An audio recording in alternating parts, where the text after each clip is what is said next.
The Happening. The poetics of a subtle breeze inflicting a massacre.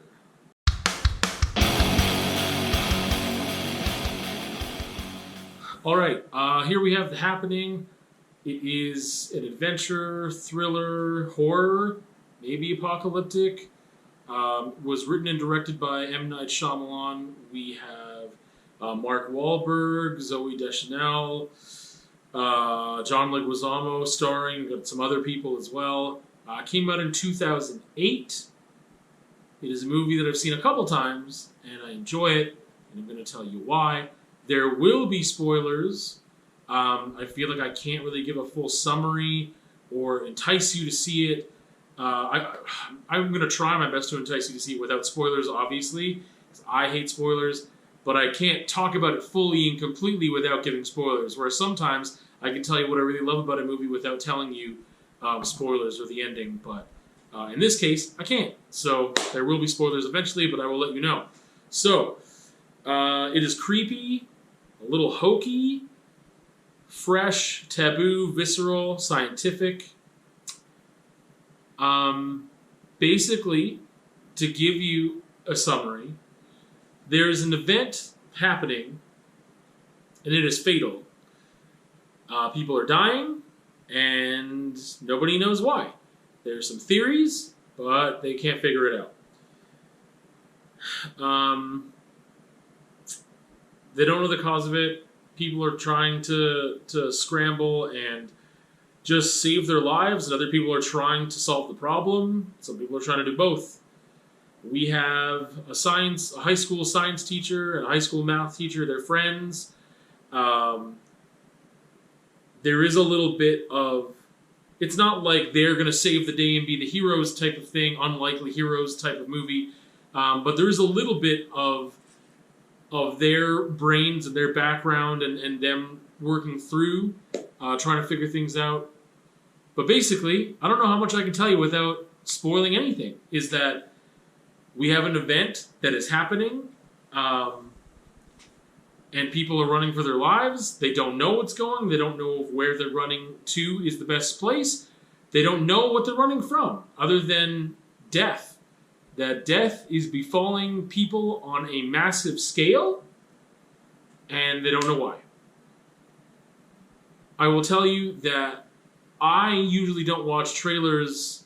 I don't go out of my way to watch trailers.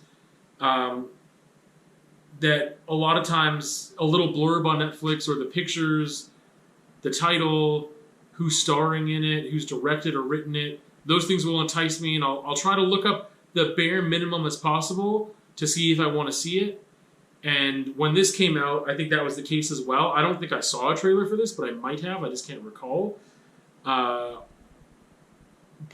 I did go back and look at the trailer for this, and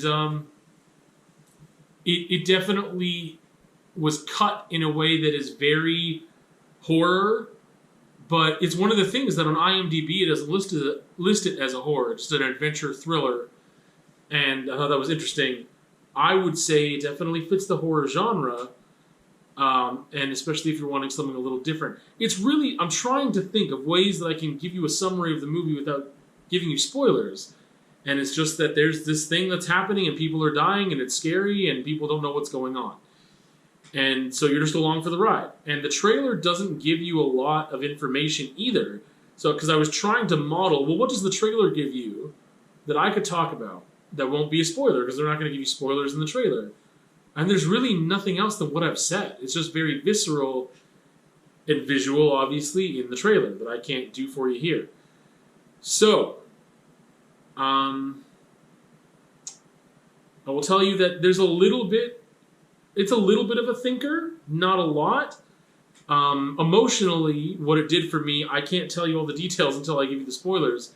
But there is a quote, the death of one is a tragedy, the death of millions is just a statistic. I don't remember if it was Stalin who said that, but I think so. It was brought to my attention through Marilyn Manson in a certain song that is off of Hollywood, but I can't remember the name of the fight song, maybe? Anyway, and I feel like this movie does portray some of that concept Um, I think that, again, emotionally, you have to wrestle with that, and you're conscious and aware that you are in this story, and it is not something that is just happening to a family or a couple or one person. It is affecting masses of population, but we are seeing that through the lens of following a small group of people. And it does a really good job about making you care about society maybe as a whole and the planet, and also individual people. I mentioned that it was creepy. I can't really tell you all the reasons why right now, but they do a good job. They have an original score. The music is a big thing. It is a little hokey. I can tell you about that. So I did watch the extras, and in it, M. Night Shyamalan mentions that he wanted to create the best B movie possible. I don't think it was ever marketed or presented that way. And I almost wish it was, because, or that he didn't try to make the best movie possible, that he just had the story and try to make it the best horror movie possible based on that story, and try to tell the story the best as possible, rather than saying, like, I want to make the best B movie possible. Because the acting in it and some of the lines and writing is pretty hokey, and it makes sense if he's trying to make a B movie, right? But I don't think it was marketed that way or meant to be that way fully enough. So it just comes off as bad writing and bad acting sometimes. I mentioned that it's fresh, and I can't tell you all the reasons why, but I feel like as far as horror movies go, this was, I wouldn't say genre defying, but I just mean that at that time in my life, and since also, I mean, I just don't watch a lot of horror, this concept isn't something I really came into contact with. And I really enjoyed the way they did it. Again, I will get back to these in more detail in the spoiler section. Taboo, can't really talk about why it's taboo, but there's some concepts in here that I think people don't want to wrestle with. And again, it's not a huge think piece. It's not majorly conceptual, but it is a little bit, and that's part of the reason I like it. Basically, a lot of the movies I like are dark and conceptual. And this has some of those things. It is very visceral. They definitely got their R rating, and I think they earned it without being cheap. Basically, it has some gory parts, but it is meant to tell the story. I don't think they got gratuitous with it, but you feel things based off of what they show you, based off of the sound, based off of those things. It is definitely not a slasher movie, but there are some gory parts that are just the realness of what is happening. And I think that for something that does have this more conceptual stuff going on, it's cool that we also have, like, holy smokes, like, there's this push and pull and this back and forth that play together very nicely of these very visceral death moments. And that's a thing that horror movies often talk about, is like, oh man, the deaths, like that was a really cool death. And in this movie, there's some really interesting deaths, I would say, that are just visually stunning and also conceptually just icky, that make it good. Target audience. Again, I'll go back to my emotions and stuff too when I get on the spoilers, but I think that if you're okay with gore, but it's not a slasher film, there's nothing fantastical. I'll give that away. So it's not like, if you say like, oh, I don't want to be involved with like exorcism style movies, don't worry about it. It's not like, oh, aliens and monsters. It's not that kind of thing. But I can't tell you what it is. But it's nothing fantastical that's in here. It is a bit of a thinker, but it is very easy to follow. I find that they feed you the stuff on a silver platter.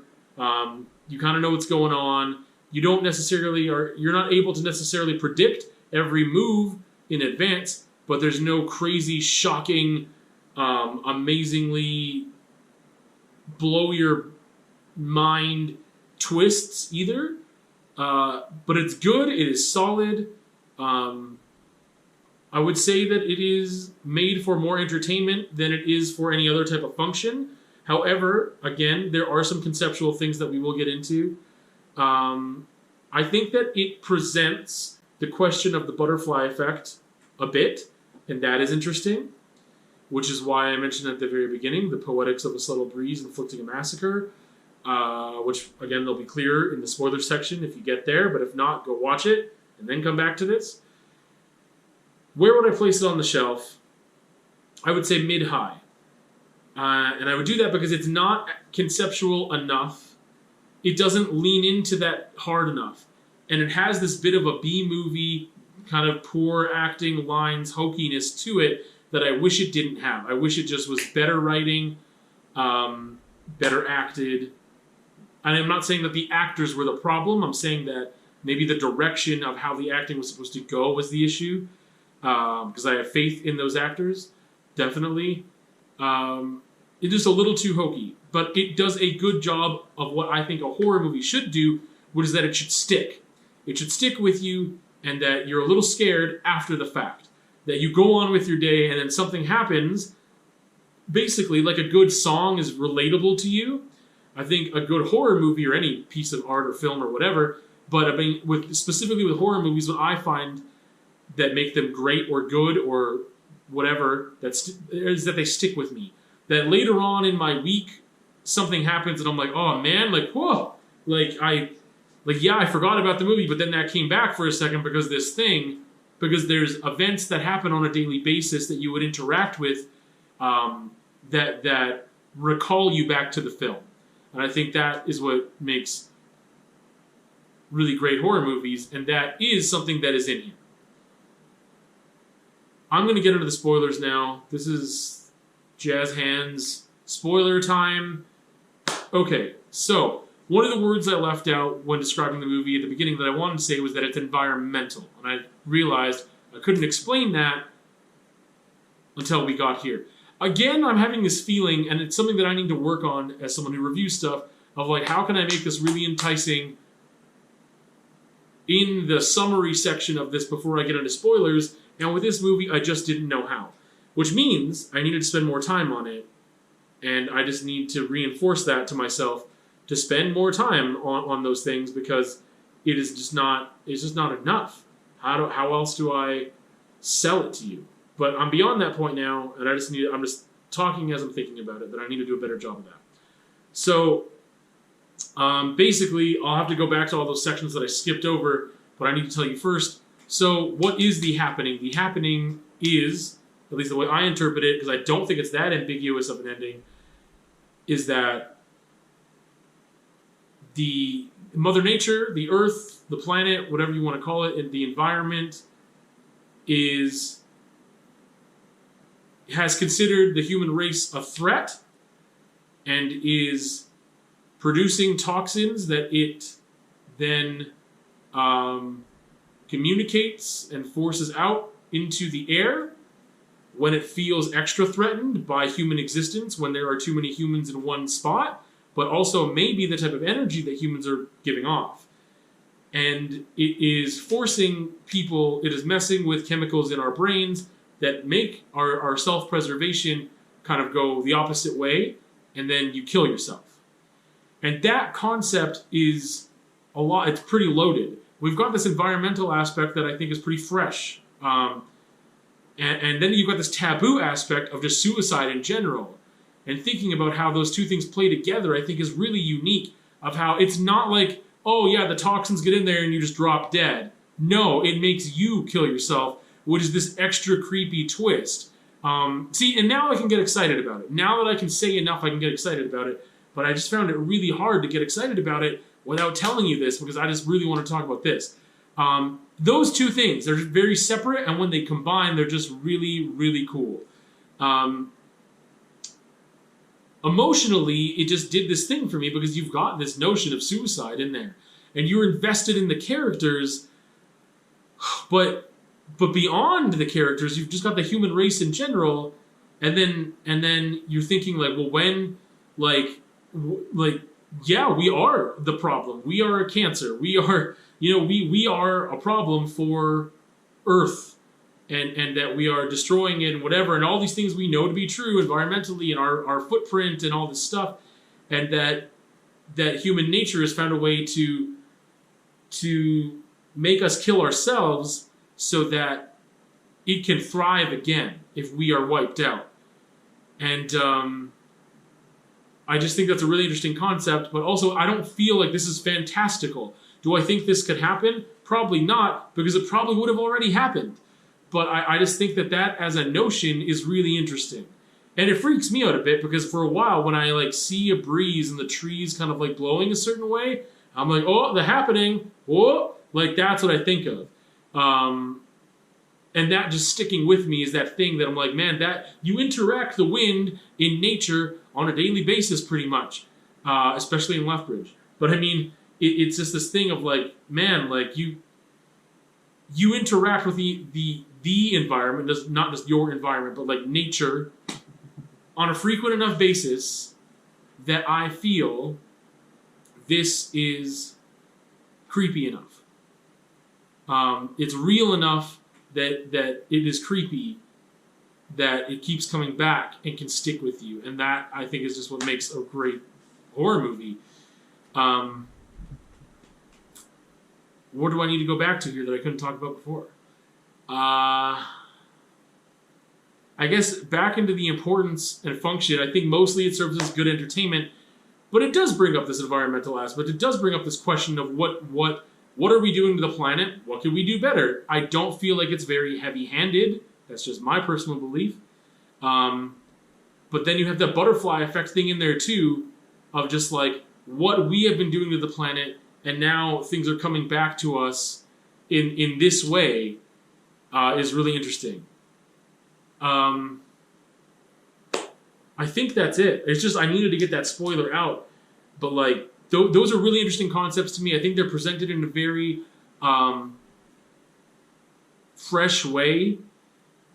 Again, it's a little too B-movie for me. It's a little too hokey. If it was too serious, then it would come out. Like, here's the thing. If you're going to be hokey, you need to really lean into that. Those B-movies, it's really interesting because sometimes you get those old 70s movies and stuff, and they weren't trying to be funny, but they're so bad because they're so over the top and acted too seriously and not natural enough, they come off hokey and horrible and hacky, but they didn't mean to. And then you've got the ones that are trying on purpose, that are almost parodying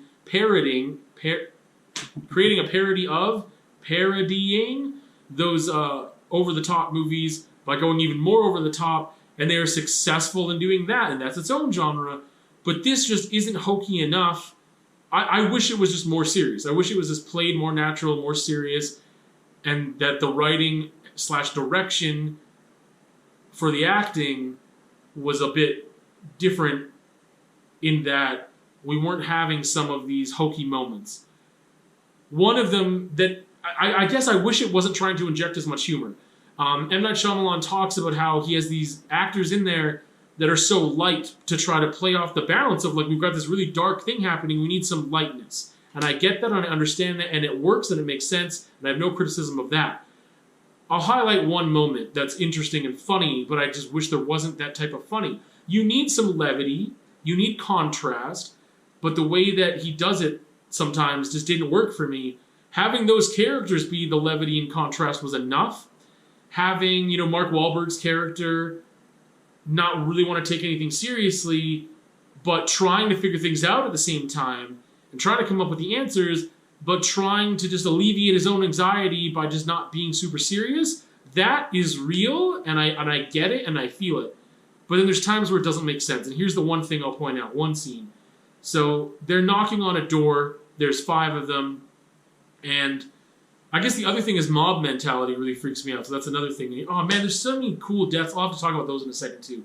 But there's 5 of them, they're trying to get some food, and they arrive to like what looks like an abandoned farmhouse, and then 2 of the party of 5 start behaving erratically, and we don't know if it's mob mentality and them just being like aggressive and upset that people are actually inside the house but refusing to help them, or if it's because the happening has gotten them and is changing their mental state. But at one point, Mark Wahlberg's character is trying to talk to the people inside the house and convince them that they're fine. The air is fine, they're fine, nothing bad is happening, they're not affected. And he starts singing this song. I don't know the song, but he starts singing the song about Mississippi and something. whatever. And he's singing the song and being like, see, we're fine. And I was like, that's funny, but it took me out of the moment. And I'm like, it's just funny that you singing this song randomly to people, something you would never do, is your way of letting them know that you're fine and everyone's normal and okay. Like, it was a funny moment, but I just felt like it took me out of the movie. And I was like, that's not a way that it just seemed out of character in a way too.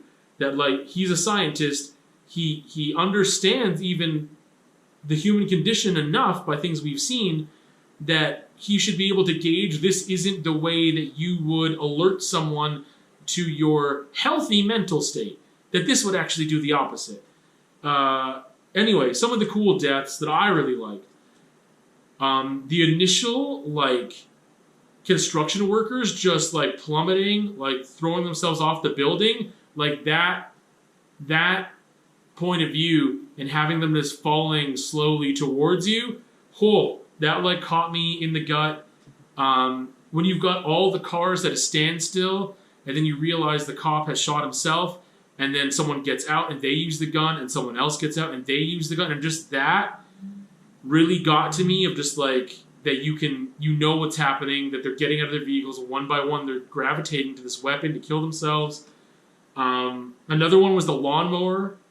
It was like, holy smokes, like, just, like, of using those different things in the environment around you to kill yourself, was bananas. Yeah. Anyway, The Happening, I thought that it was a great concept. It just wasn't brilliantly executed.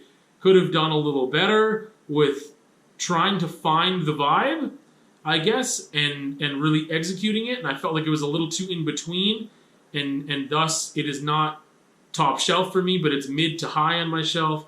I think it did a great job of being a horror movie, even though maybe it wasn't. I think that trailer marketed as too much of a horror movie. If you go and look at it, the music and whatever, and I was like, okay, settle down. I think you should have leaned into more of the slow build and stuff. But I think in some ways, it's such a good concept. It might be hard. It's hard for me to explain without actually. Maybe he had the same problem that I did, or the. Why can't I think? The studio had the same difficulty I did in trying to present the movie without giving the spoiler away as to why it's so great. However, that's their job, and it's not. Well, it is my job as a reviewer, I guess, as someone who likes to review things and talk about them. But I struggled with it, and that's all I have to say. It's great, and I think that's part of why it's hard to sell in a way, because it doesn't fit into a mold specifically. The Happening.